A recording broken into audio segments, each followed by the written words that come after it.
আপুনি যে ভয়ংকৰ ভয় খাই আছে আপোনাৰ চেহেৰা চালে আজিকালি ধৰিব পাৰে মুখখন শুকাই গৈছে কালাৰটো বদলি গৈছে টেনচনত আছে আপোনাৰ চুলিও বেছি সৰিছে যেন লাগিছে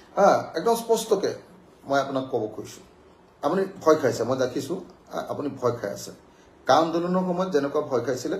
এতিয়াও আকৌ ভয় খাইছে কিয় আপুনি ভয় খাইছে জুবিনদাৰ মৃত্যুটোত গোটেই অসমৰ মানুহে বিচৰাৰ নিচিনাকে আপুনিওতো ন্যায় বিচাৰিব লাগে আপুনি কিয় ভয় খাইছে আপোনাৰ টেনচনটো ক'ত সকলো মানুহে কৈছে we want justice for Zubeen Garg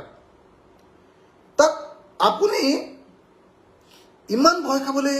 কি কাৰণ হ'ল যে আপুনি ইমান টেনচন লৈ আছে কেলে আপুনি যদি সঁচাকৈ জুবিন গাৰ্গৰ